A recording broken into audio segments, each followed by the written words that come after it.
Some causes in history have seemed so utterly hopeless and forlorn that defeat and despair were all but inevitable. However, despite facing such depressingly impossible odds, every so often calamity has not only been averted, but completely reversed, as what should have been a certain defeat is transformed into total victory. Pushed to their limits, some people have managed to bounce back from the darkest depths of misfortune, their sheer dedication, tenacity, and belief in the cause, resulting in a dramatic reversal of fortunes that shows no matter how dark things get, you should never give up. Here are my choices for 5 of the greatest comebacks in history.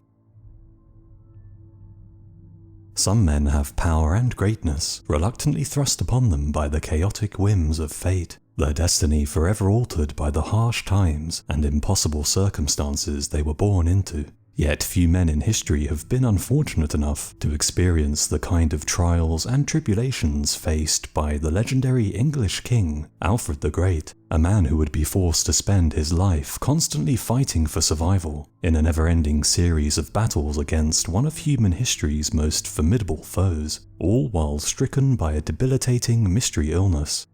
Besieged and overrun by a relentless and seemingly unstoppable tide of Viking invaders against whom he now stood alone, he would suffer the humiliation of being driven out of his own capital, forced to flee for his life into what was little more than a barren marshland, his own support base all but gone, his remaining allies few and far between. Yet despite enduring a devastating series of defeats and setbacks that would have crushed the confidence and determination of most men, the fallen king would persevere and stay true to his cause, carrying out one of the most dramatic reversals of fortune ever recorded, as he emerged from the wilderness to drive back his relentless foe, retake his kingdom, and lay the groundwork for the unification of a nation that would go on to shape the modern world. His actions in the face of such daunting adversity preventing the fragile dream of a united England from being ruthlessly snuffed out before it had the chance to take shape.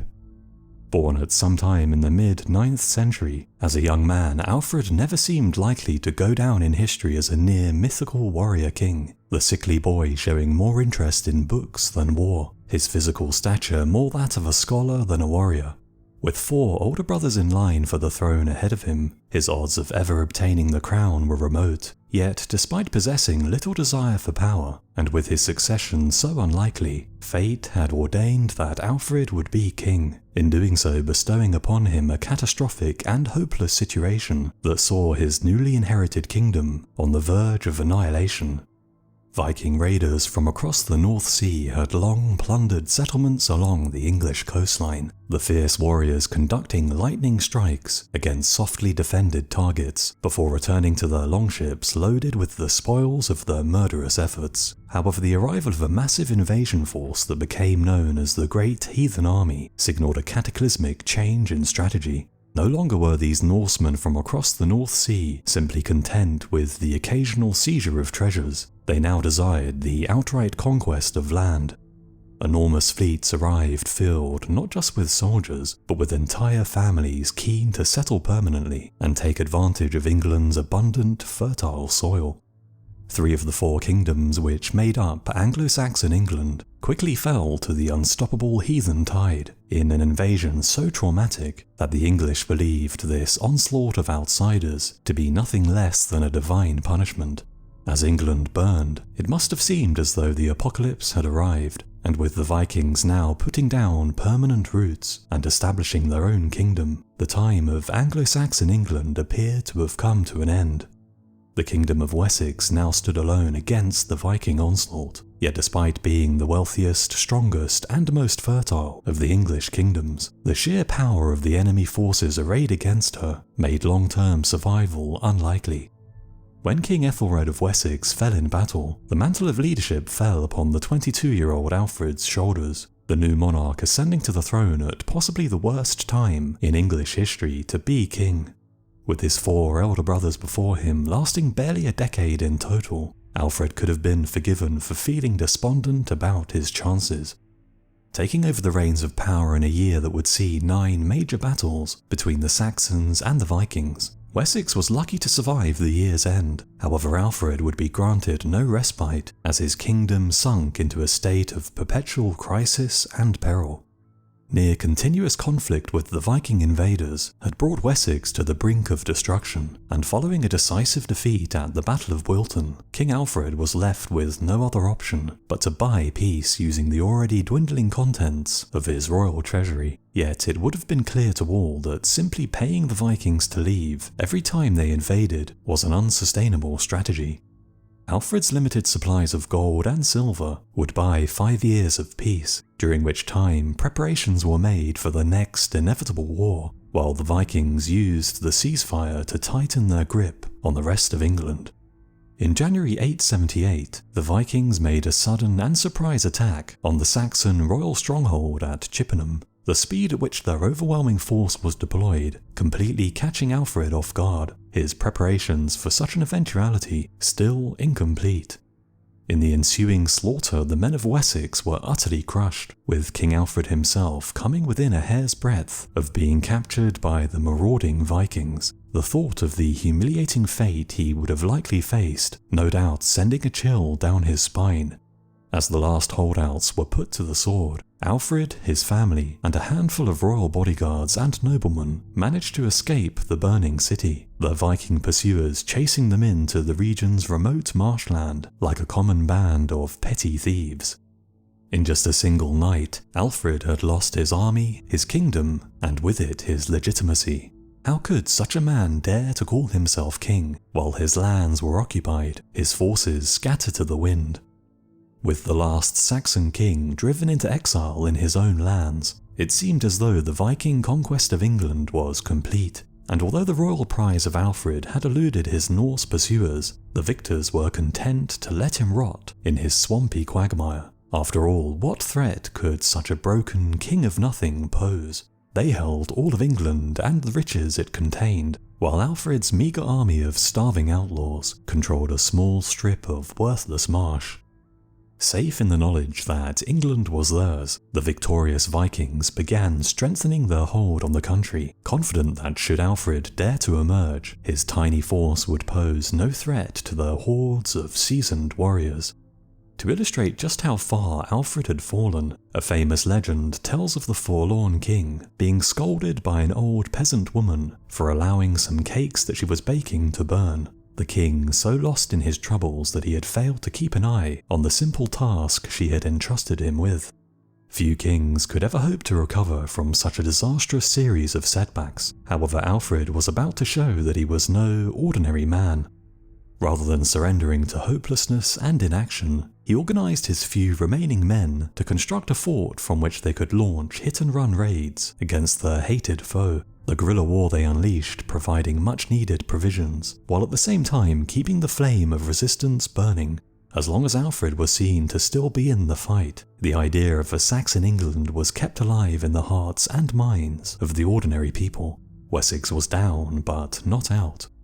Safely hidden deep within the marshes, Alfred's fortified position was all but impossible to find without detailed local knowledge of the traversable pathways that snaked through the otherwise impenetrable swamps. His new humble lodgings the perfect spot from which to launch a campaign of resistance. As word spread that Alfred was still alive and fighting on, the local Wessex militias rallied behind their king, eventually gathering from all corners of the kingdom at an agreed mustering point. Alfred no doubt relieved to see such a fighting force of men assembled under his command after so long in the wilderness, and it's a testament to his charisma and leadership that he was able to retain such fierce loyalty during these trying times, all while plagued by an illness that is said to have left him in a near constant state of excruciating pain. With his full strength marshalled, King Alfred led his men in an all-out offensive to retake Wessex from the invaders, attacking the enemy host at the Battle of Edington in May 878, the day ending with a decisive victory for the men of Wessex. Bloodied and beaten, the Viking remnants fled to their nearby stronghold at Chippenham. However, Alfred pursued them relentlessly, determined to destroy those who had driven him to such depths.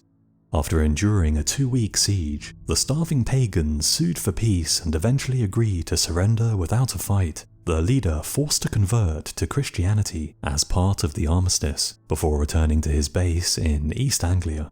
Wessex was saved, however Alfred's battles were far from over.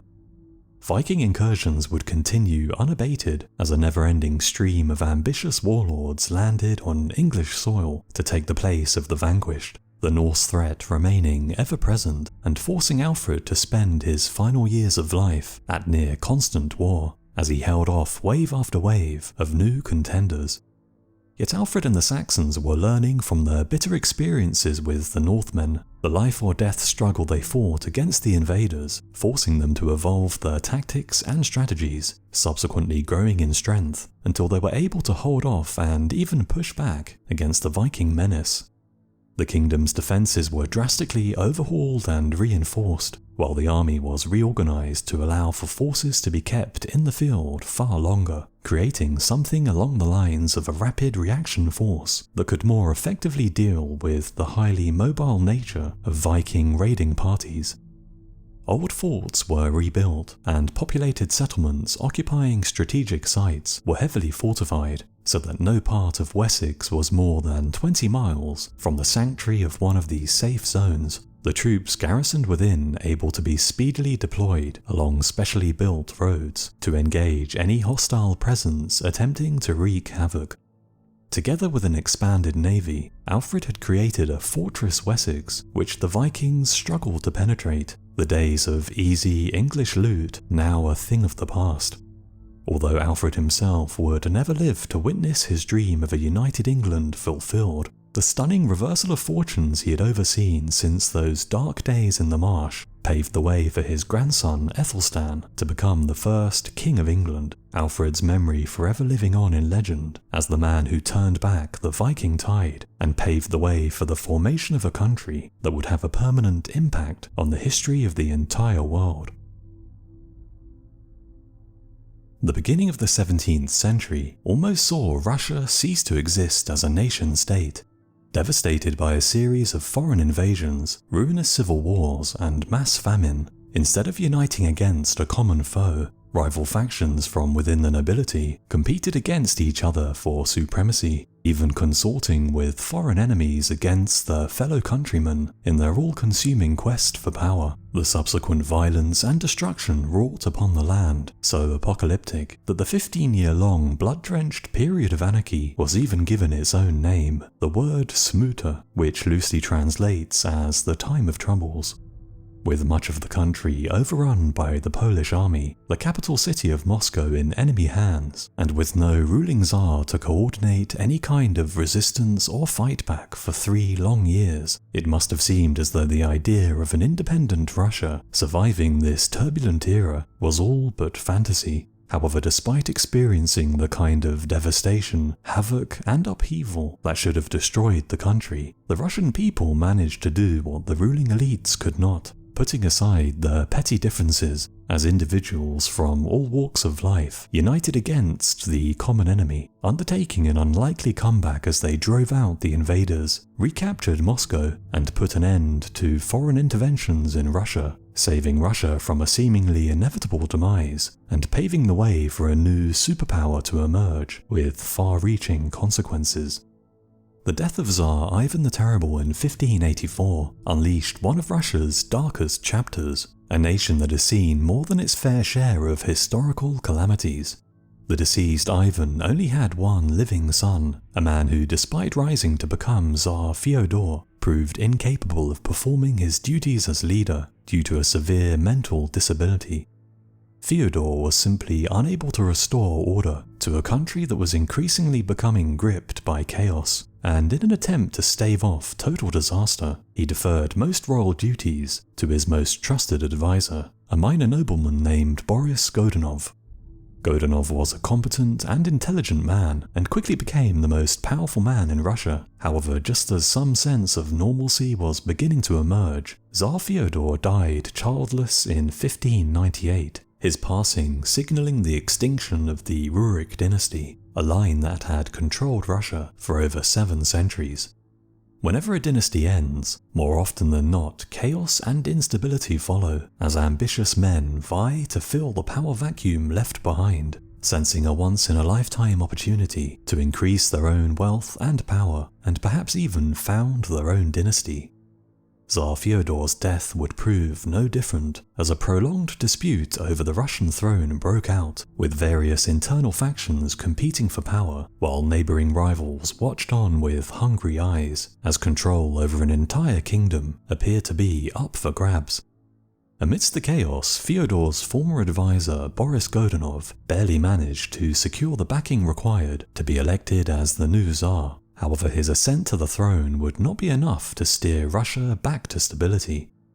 Despite being an effective leader, his relatively humble origins did not sit well with the influential nobility, and his short reign would be marred by a crippling lack of legitimacy, as many simply refused to recognize his right to rule, while vicious rumors circulated about his supposed involvement in the murder of Dmitry Ivanovich, Tsar Ivan the Terrible's other son, who had died mysteriously in 1591 while still a child.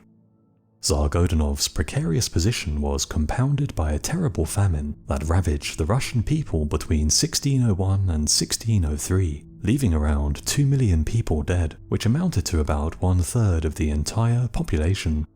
Superstition led to many in the peasant class believing that such a calamitous event was some kind of divine punishment in retribution for Godunov's illegitimate seizure of power, the unfortunate Tsar blamed for the terrible suffering they were experiencing, as crime, rebellion, and corruption blighted the land.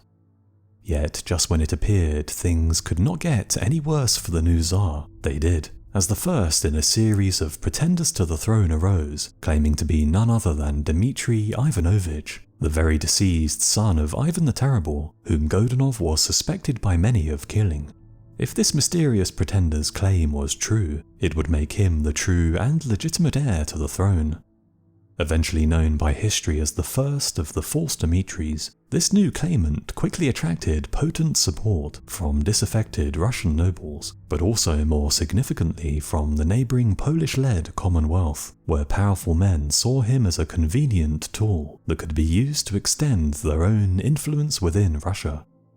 In what was a largely Polish-sponsored coup, around 4,000 troops comprised of a mixture of Russian exiles, rebellious Cossacks, and Commonwealth volunteers crossed the border and began what is known as the Dmitriad Wars, the Polish king refusing to officially sanction the invasion to avoid an all-out war.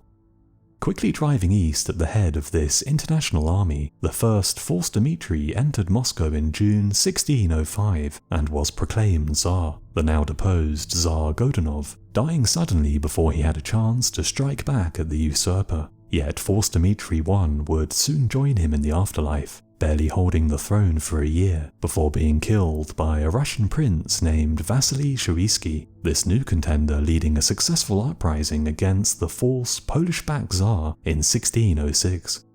Now in control of Moscow, Shuisky seized power for himself, becoming the fourth Tsar in a space of just 8 years, at a time when stability and strong leadership were desperately needed. Yet despite being the last man left standing, Russia's time of troubles was far from over. Tsar Shuisky was deeply unpopular in Russia, and before he had time to settle into his new position, a second false Dmitri appeared, like his predecessor enjoying the formidable backing of the Polish-Lithuanian Commonwealth. Yet another civil war broke out, and with the support of huge numbers of small landowners and peasants, false Dmitri II inflicted a devastating defeat upon Tsar Shuisky, establishing a second rival Russian government in the north of the country. With his tentative grasp on power in perilous danger, Tsar Shuisky did the unthinkable and sought assistance from Sweden, one of Russia's main historical rivals. Yet this act would escalate the already tense situation, turning the soft Polish-sponsored coup into an all-out invasion backed by the full force of the Commonwealth. Seeing this formation of a Russian-Swedish alliance as an existential threat, the Polish king formally declared war on Russia, soon after inflicting a decisive defeat upon the combined Swedish and Russian forces. With his army destroyed, Shuisky was forced to abdicate the throne. However, before false Dmitri II could be crowned, yet another candidate emerged, this time in the form of the Polish king's son. After all, with your armies victorious, why crown a man who might be difficult to control and act against your interests, when your own flesh and blood could just as easily reign in your name? Now utterly crushed, the Russian nobility was forced to accept the Polish prince Vladislav as Tsar-elect, and a Commonwealth garrison entered Moscow and occupied the Kremlin as preparations began for the prince's coronation. Defeated on the battlefield, the capital city occupied by a hostile foreign power, and with millions dead from famine and war, Russia was truly on its knees, the never-ending civil uprisings, usurpers, and royal impostors, unleashing a state of anarchy that saw bands of armed brigands acting with impunity, while the country's many borders were under constant assault from hostile raiders and territory-hungry rivals, attracted by the smell of blood and weakness.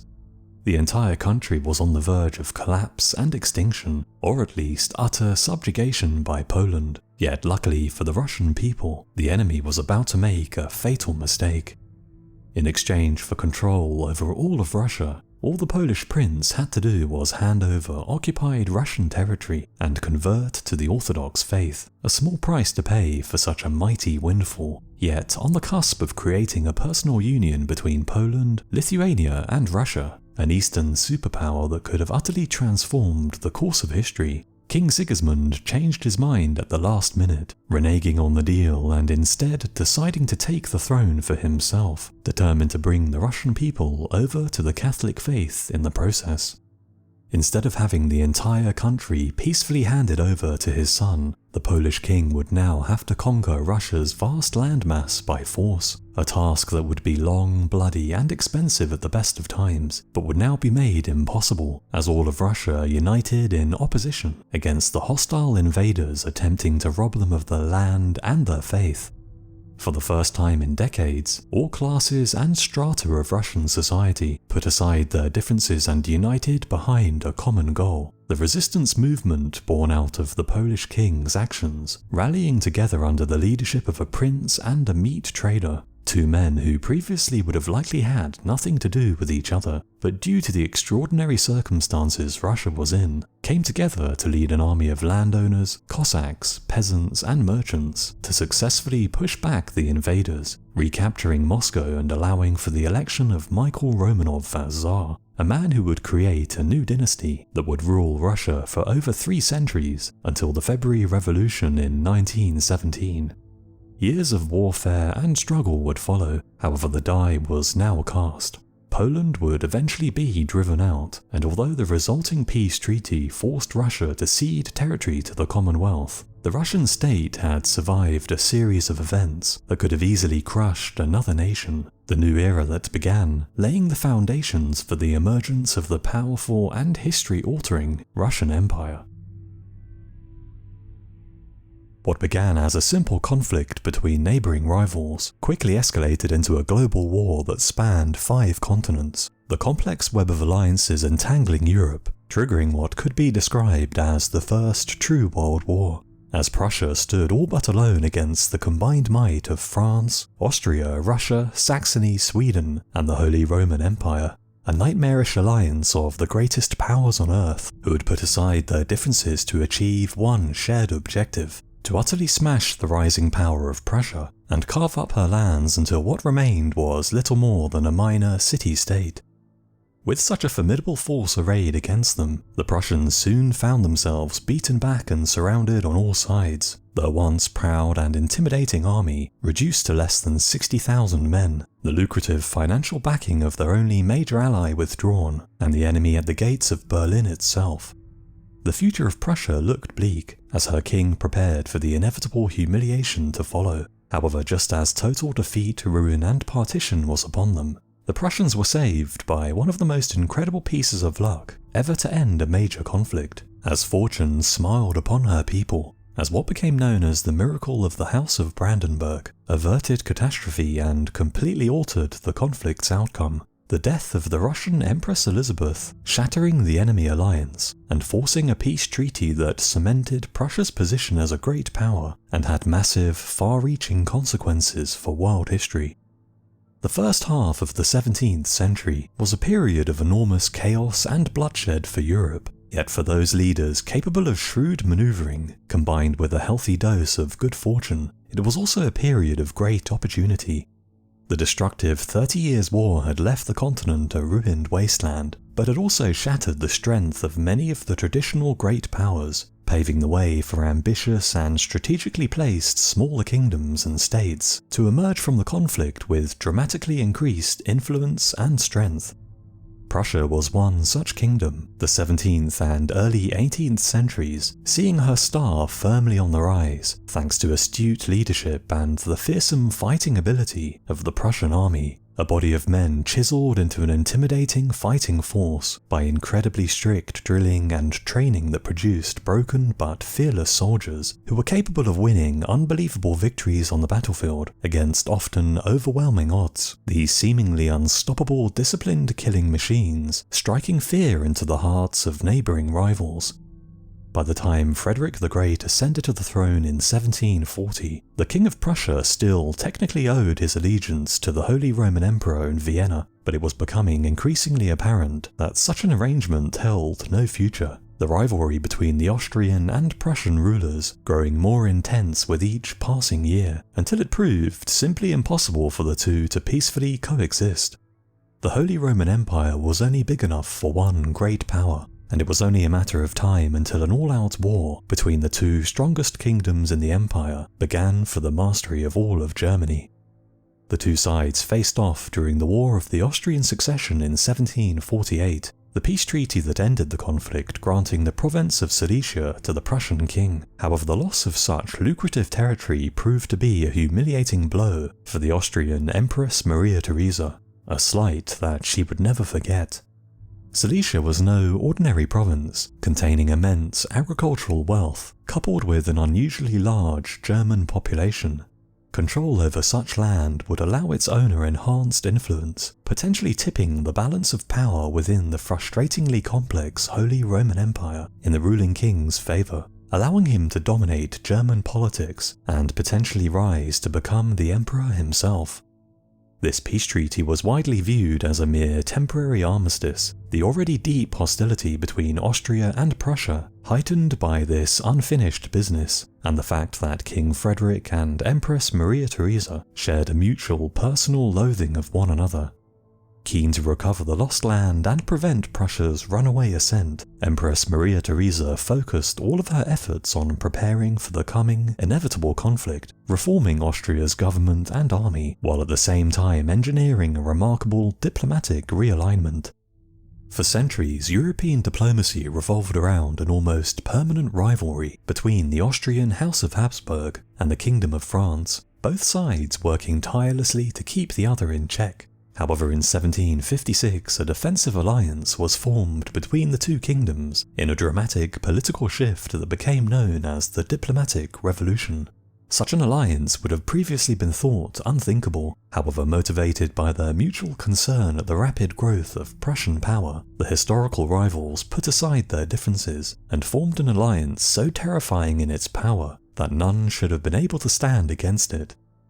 To make matters even worse for the Prussians, Russia decided to join this new enemy coalition, Empress Elizabeth offering to dispatch 80,000 Russian troops to partake in the planned attack on Prussia, perhaps foreseeing the potential this rising German kingdom held, and therefore wishing to smother this dangerous rival in its crib before it grew too strong to stop. A prudent course of action for those of us in possession of hindsight when you consider the destructive conflicts that the formation of a united Germany unleashed upon Europe and the world. The one minor ray of light in this diplomatic shift was that Prussia was not entirely isolated. Another intense rivalry existed that threatened to plunge the continent into war at any moment, the growing colonial empires of France and Britain bringing the two enemies into frequent bouts of conflict. Wishing to secure his ancestral homeland in Hanover, and ever keen for ways to counter French influence, King George II of Great Britain saw Prussia as a natural ally in the future war that was brewing. However, this addition of the British Empire to the tangled web of alliances snaking their way through Europe would take an otherwise regional conflict global, its battles fought as far afield as North America and India. Aware of the coming storm, King Frederick decided to strike first against the daunting coalition of great powers assembled against him, hoping to land crippling blows against each enemy individually before they could unify into one unstoppable wave of military might. Blaming the hostile plotting of his rivals, in 1756 he marched 58,000 men into Saxony, hoping to both secure his existing holdings and possibly expand his kingdom even further. Taking his enemies by surprise, Saxony was quickly overrun, the Prussians utilizing the abundant resources of their newly seized territory to plan for the long war ahead, incorporating their surviving troops into the Prussian army while all but draining the state's treasury.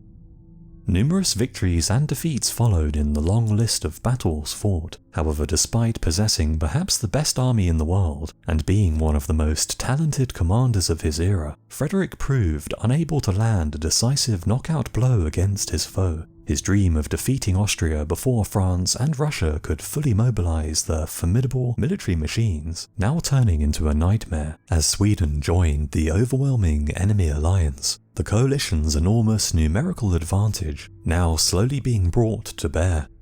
Prussia found herself in the unenviable position of being surrounded on all sides by hostile enemies, intent on overturning all of the hard-fought territorial gains won by Prussian sweat and blood in the recent decades. The simmering hatred of the Austrian Empress Maria Theresa likely to only be soothed when Prussia had been reduced to little more than a powerless minor German province. With vastly greater manpower and resources to draw upon, the Austrian-led coalition was able and willing to accept enormous losses in order to secure victory, the kind of losses that Prussia simply could not hope to match. The battlefields the two sides fought upon reduced to little more than meat grinders in this war of attrition for mastery of Germany. Even with the immense financial backing of Great Britain, a nation who, despite making a minimal contribution to the fighting in Europe, kept the Prussians from going bankrupt, the scales were becoming irreversibly tipped in favour of the enemy. The foreign gold and unbreakable discipline of the Prussian rank and file simply not enough to overcome the sheer numerical advantage held by Empress Maria and her allies. Yet despite such overwhelming odds, things were about to go from bad to worse. In 1759, King Frederick suffered a crushing defeat at the hands of a combined Russian and Austrian force, losing more than a third of his army over the course of just 6 hours of fighting, and by the end of 1761, his once elite military machine had been left a crippled shadow of its former glory. Most of the well-disciplined killers who marched to war just 5 years earlier, now buried under one of the conflict's many battlefields. Outnumbered by as much as 20 to 1, the vital financial backing of Great Britain now rescinded, and with large swathes of Prussia under enemy occupation, the Austrian-led coalition was now at the gates of Berlin itself. It would take nothing less than a miracle to save Prussia from total defeat and partition. Yet fortunately for King Frederick, a miracle is exactly what fate granted him. On the 5th of January 1762, the Russian Empress Elizabeth suddenly died in what became known as the Miracle of the House of Brandenburg, her demise shattering the anti-Prussian alliance that was on the verge of total victory. Her successor, Tsar Peter III, was a great admirer of King Frederick and the Prussians, and immediately ended the war and made peace, withdrawing Russian troops from occupied East Prussia and mediating an armistice between Prussia and Sweden. With France struggling to contain Great Britain in the many colonial theatres of the conflict, a war-weary and near-bankrupt Austria was left all but alone to deal with a resurgent Prussia. The reinvigorated King Frederick quickly driving his Austrian rivals out of the long-disputed lands of Silesia and forcing the Austrian Empress to negotiate a peace treaty. With tens of thousands dead, millions spent, and much of Central Europe reduced to ashes, the 7 Years' War finally ended with a return to the status quo, all the destruction wrought and sacrifices made for nothing. However, the impact of the conflict would have far-reaching consequences that would echo through history. Prussia emerged as the dominant power in the Holy Roman Empire, reducing Austrian influence and ultimately bringing about German unification, while the huge financial burden of the war, coupled with the loss of her colonies in India and North America, contributed towards the French Revolution and her later support for the 13 colonies against Britain during the American Revolution. This single miraculous turnaround potentially paving the way for the rise of Germany, Napoleon, and the United States. Few causes in history have been as utterly hopeless as the plight faced by the Spanish Christians in the 8th century. Driven back to the northernmost fringes of their native land by a terrifyingly powerful and relentless invader, the ranks of their once numerous armies whittled away until just a handful of die-hard fighters remained, and with no outside support from their fellow so-called Brothers of the Faith forthcoming, these besieged rebels occupying a tiny strip of mountainous terrain, barely large enough to be called a kingdom, were on the verge of being wiped out forever. Yet despite facing such overwhelming odds, this last bastion of Christian rule refused to give in to despair and surrender, instead rising to the mammoth challenge that lay before them, as over the course of 7 long and blood-soaked centuries of struggle, they managed to painstakingly drive back their foe, reconquering everything that had been lost and establishing a new empire that would cover huge swathes of the world and alter human history forever. This incredible feat of sheer determination and commitment to a cause over multiple generations, a perfect demonstration of how victory can be snatched from the jaws of defeat. Following the fall of the Roman Empire, the old imperial province of Hispania was seized by the Visigoths, a tribe of Romanized Central Europeans who forged a new Christian kingdom that spanned the entire Iberian Peninsula and even included areas of southwestern France. Founded at some time in the 5th century, this fiercely independent kingdom prospered for 300 years. However, a series of calamitous events would see the rule of these Christian Visigothic kings prematurely brought to an end. By the turn of the 8th century, the ruling establishment was coming apart at the seams. The Visigoths had forcibly imposed their rule upon the Iberian natives, and as they made up just 2% of the total population, putting down dissent and outright rebellion was becoming increasingly difficult for such a minority elite, while at the same time various factions within the aristocracy began competing for power and influence, their greed and self-interest unleashing ruinous civil wars that left Visigothic Spain weakened and ripe for conquest by outside powers. Watching on with hungry eyes, invaders from the expanding Umayyad Caliphate decided that now was the perfect time to strike, keen to incorporate this rich but low-hanging fruit into their already massive empire.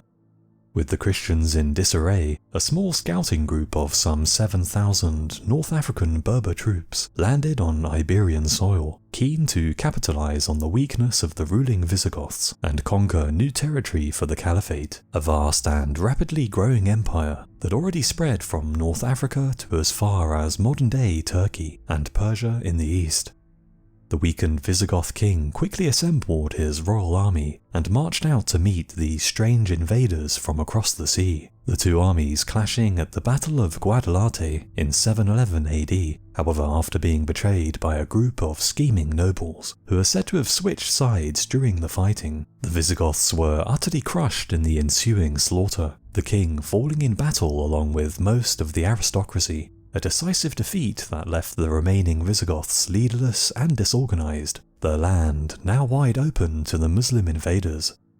Keen to capitalize on this stunning victory and the massive power vacuum it created, an Arab reinforcement army was dispatched to turn this scouting mission into a full-scale invasion. Meeting little resistance from the now broken Visigoths, the victorious Muslims rapidly took control of vast swathes of southern Iberia, the now combined Arab and Berber forces carrying out an unstoppable 7-year onslaught that brought about the total destruction of the Visigoth kingdom, their armies even driving deep into France, where they came close to overwhelming all of Europe before finally being beaten back by the King of the Franks after his legendary victory at the Battle of Tours in 732, a triumph that many believed preserved Christianity in Europe and prevented the entire continent from being absorbed by the Umayyad Caliphate. With the Visigoths vanquished, all of modern-day Spain and Portugal was conquered and subdued, the establishment of what became known as the Emirate of Cordoba, leaving just a tiny slither of the far north under tentative Christian control. This rugged, mountainous stretch of land filled with the last vestiges of the fallen Christian kingdom deemed more effort than it was worth to finish off.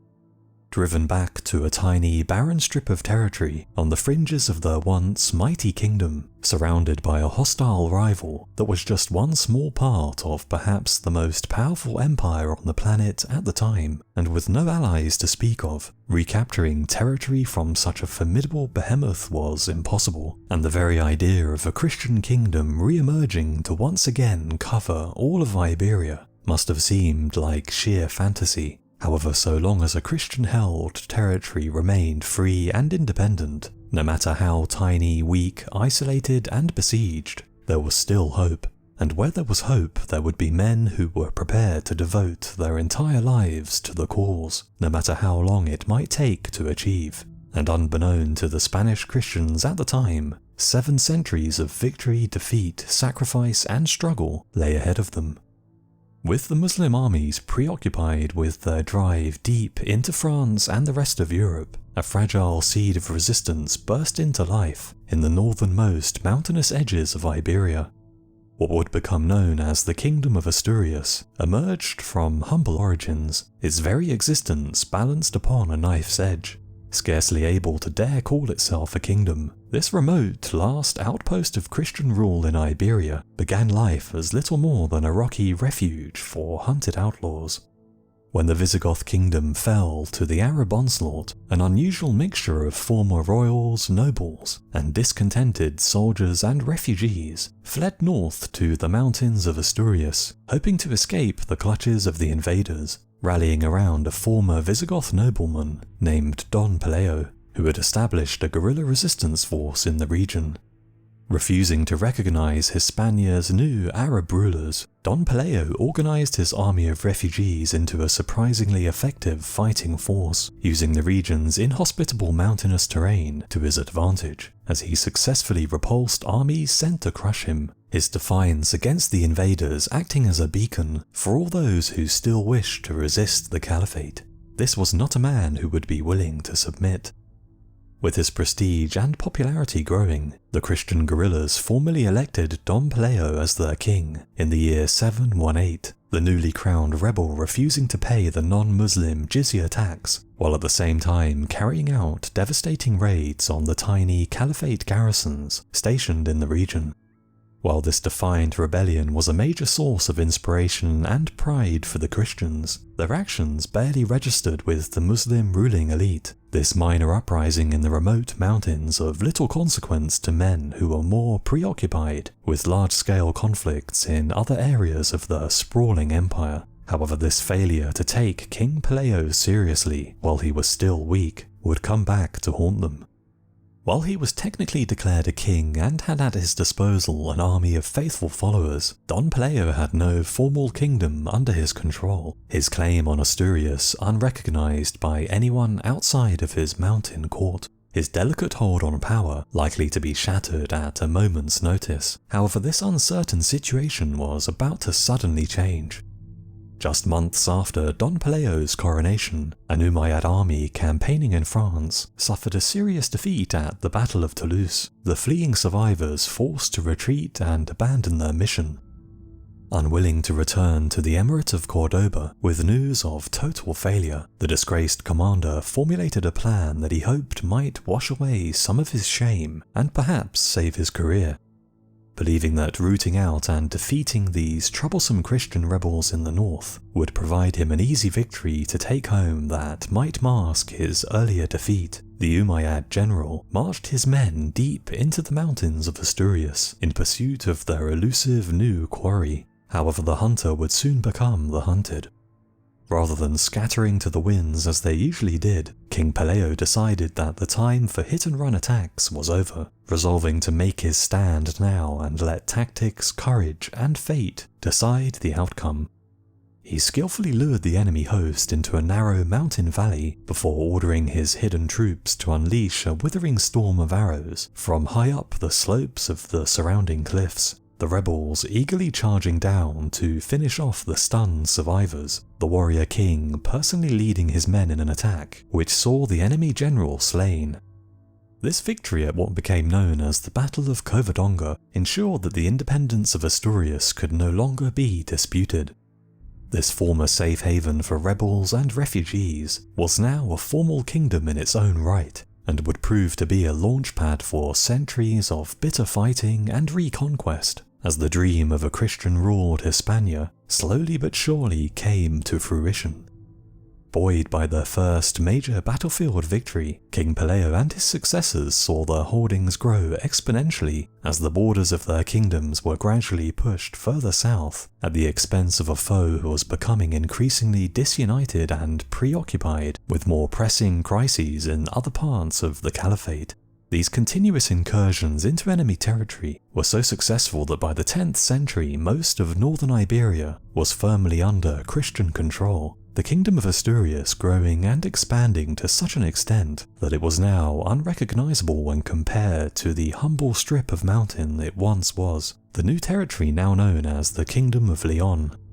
Yet despite this growing power, the task that lay ahead was still almost insurmountable. The vast enemy empire they were biting at the heels of, capable of easily squashing them underfoot, should it mobilize even just a fraction of the military might at its disposal. However, the power of the Umayyad caliphs was waning, their once mighty caliphate eventually fragmenting into a series of competing Islamic kingdoms that proved unable or simply unwilling to work together against the advancing Spanish Christians.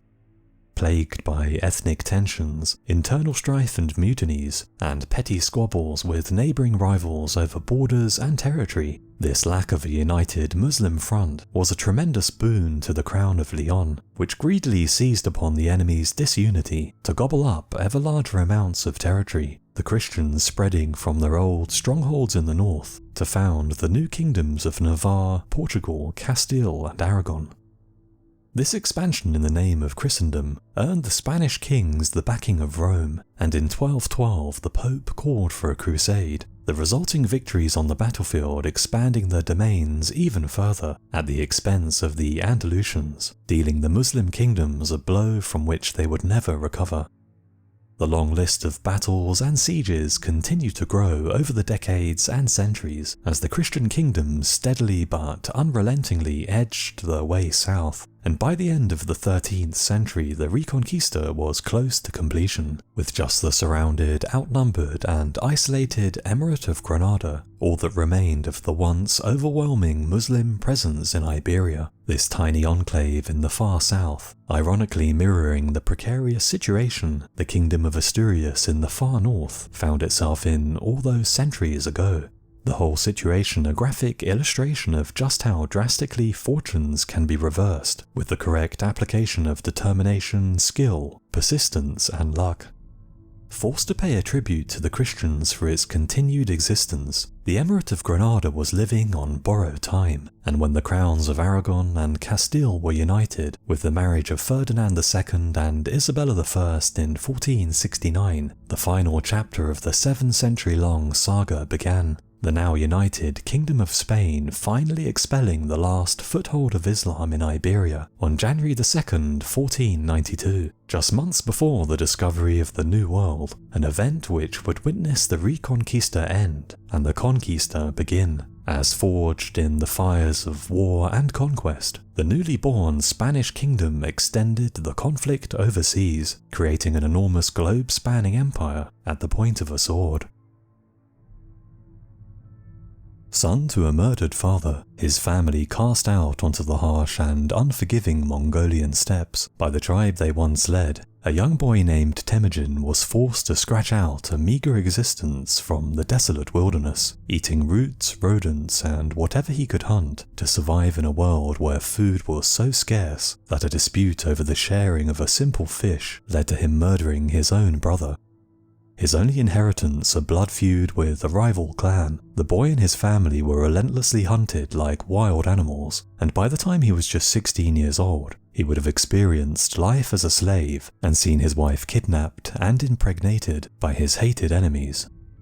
Subjected to such unimaginable suffering, it must have seemed as though Temujin's short, brutal, and miserable life was destined to come to an early and insignificant end. However, this tormented young boy would overcome the terrible hardships of his early years and ascend to the loftiest heights of power. The adversity he faced in childhood, forging a man of steel who would be reborn as Genghis Khan, a leader whose iron will, unlimited ambition, and refusal to lay down and die would lead to him uniting the warring Mongolian tribes into a single mailed fist that would sweep aside ancient empires and make him one of the greatest conquerors in history. This exiled outcast who became the most powerful man in the world, conquering not for mere wealth and glory, but simply because he could. The invasions he ordered unleashing a level of bloodshed and slaughter that the world would not witness again until the 20th century.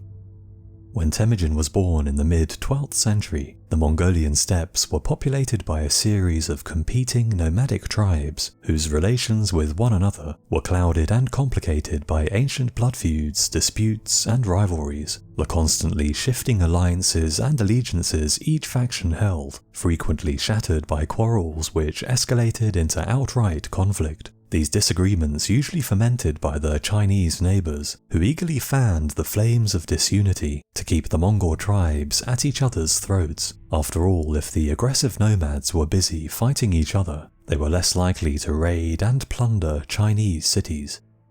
With the warring tribes unable to unify, the Mongolian threat was successfully kept in check for centuries. Life on the steppes was hard, violent, and often short, but it produced some of the toughest people on the planet, the very kind of people that softer, settled civilizations were keen to keep at a safe distance. Temujin's early life would perfectly reflect this turbulent and dangerous world into which he was born. The son of a minor clan chieftain, when Temujin was just 8 years old, his father was poisoned, the man falling victim to one of the many grudges and blood feuds that for so long had plagued Mongolian politics. His murderers from a rival Tartar tribe, sending him to the afterlife in retribution for a raid or robbery he had supposedly carried out against them years before.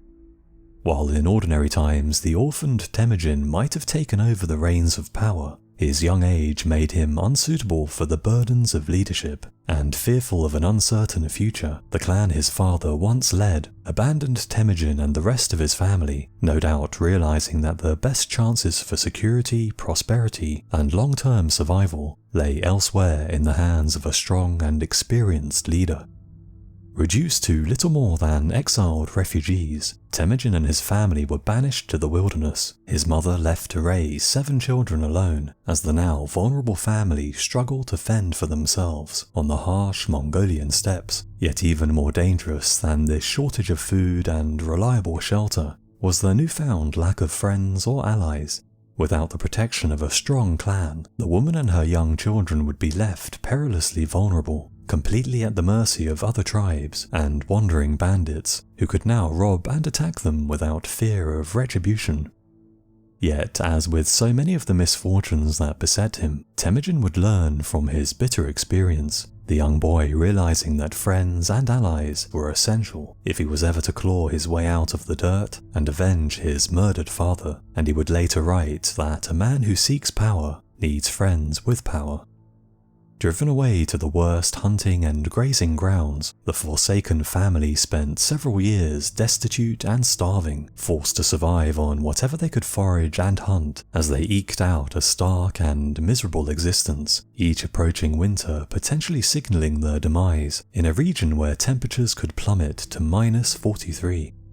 Yet, despite this experience no doubt being extremely traumatic for Temujin, his harsh childhood was forging him into a man of iron. The new suffering each day brought, hardening him to the grim realities life could hold. In fact, food was so scarce, the resulting hunger so all-consuming, that an otherwise resolvable dispute over food led to the unthinkable crime of fratricide. the starving Temujin murdering his older half-brother in cold blood over his refusal to share a fish he had secretly caught, the family tearing itself apart over a morsel of food in a disturbing insight to just how desperate their plight had become. Temujin would never express remorse for the killing, and with his position as head of the family now confirmed, he set about planning to bring them all back from the brink. However, fate still had more setbacks in store. The exiled family had long been prey for their murdered father's enemies, and they were no strangers to life on the run. However, shortly after the killing of his older brother, Temujin was kidnapped and enslaved. It's unknown whether this act was carried out as punishment for his crime, or simply because as the son of a former chief, he was seen as a potential threat should he attempt to one day claim his birthright. However, what is known is that for weeks or even months, he received the kind of treatment that would usually be reserved for common criminals, his days spent carrying out menial tasks, receiving humiliating punishments, and being taunted by his captors. All must have seemed lost. Yet with cunning, bravery, and a healthy dose of good luck, Temujin successfully carried out a daring night escape, safely making it back to his family camp. However, there was still one more major bout of misfortune awaiting him. Around the age of 16, he returned to claim the bride his late father had arranged for him, the two marrying soon after. However, as yet more enemies and rivals raided his camp, Temujin was forced to flee for his life, leaving his new wife at the mercy of his enemies.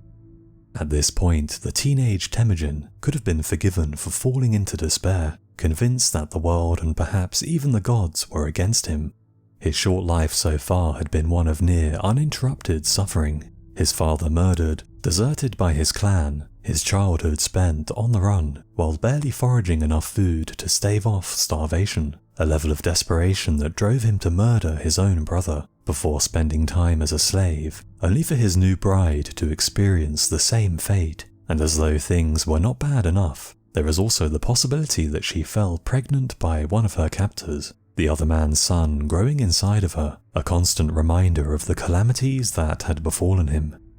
Yet such unimaginable suffering had also forged a hard, almost unbreakable character in a man who had been carefully learning from all of the disasters he had experienced in his short life. Rather than surrendering to defeat and inaction, Temujin set about planning his wife's rescue, the first step on a long and hard path on the way to completely rebuilding his life, and with it the Mongolian nation and entire world. Realizing that he could achieve nothing without powerful friends, he set about slowly consolidating power over his own small but growing group of followers, while at the same time carefully building a network of alliances with other clans that he could call upon during times of need, determined never again to find himself so woefully at the mercy of those who would do him harm. With the backing of other small tribal leaders who had now pledged themselves as blood brothers, Temujin assembled a small army and launched a daring but successful rescue operation, in doing so returning to his arms the woman who would bear him 4 sons and at least 6 daughters, and prove to be a constant source of support and inspiration throughout the many trials to come.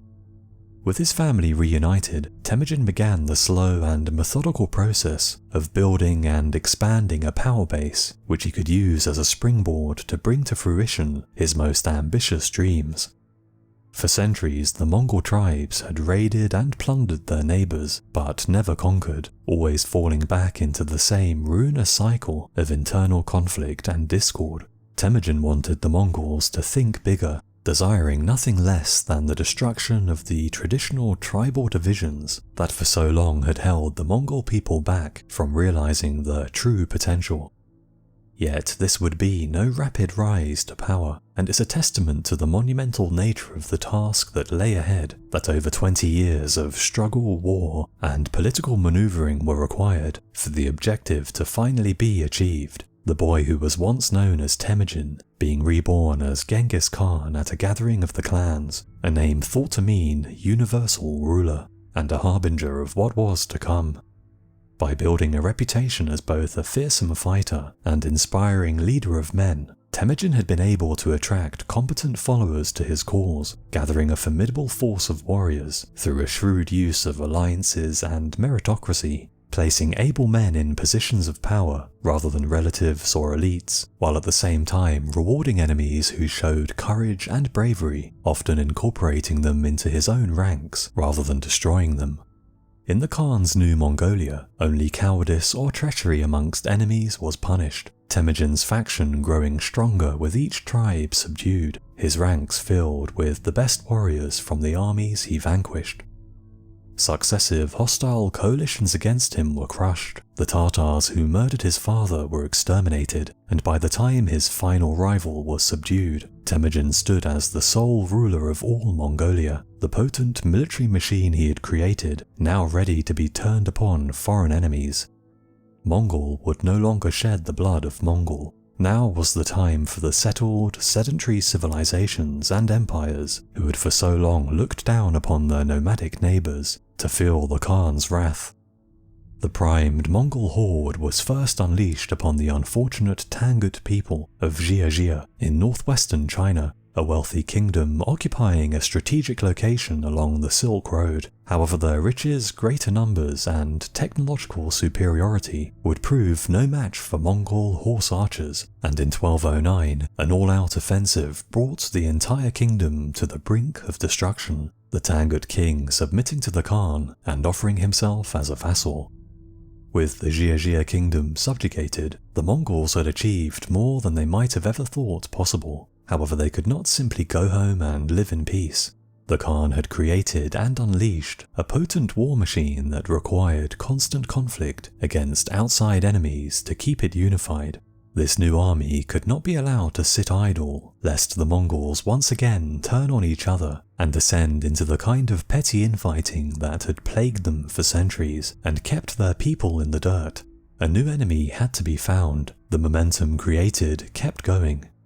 That new enemy took the form of the far larger Jin dynasty in northern China, and between 1211 and 1214, Mongolian invaders ravaged the countryside, eventually descending upon the capital of Beijing and forcing the Jin ruler to offer up huge sums of silk, gold, and silver as tribute, before they eventually subjugated the entire kingdom after its leader unwisely reneged on their deal.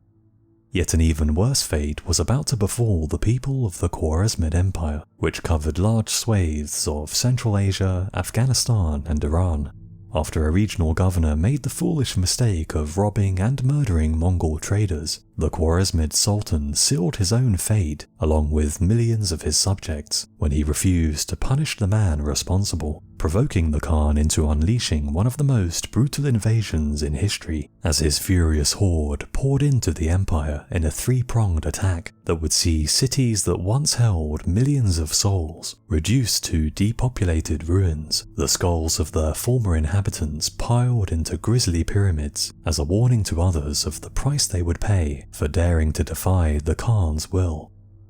As the Khwarezmid Empire was scoured from the face of the earth, a similar fate was being prepared for the Tangut people of Jiajia, a kingdom which had submitted to the Khan years before, but recently made the mistake of failing to provide military assistance when called upon during the Khwarezmid conquest, a betrayal that would cost the lives of millions more.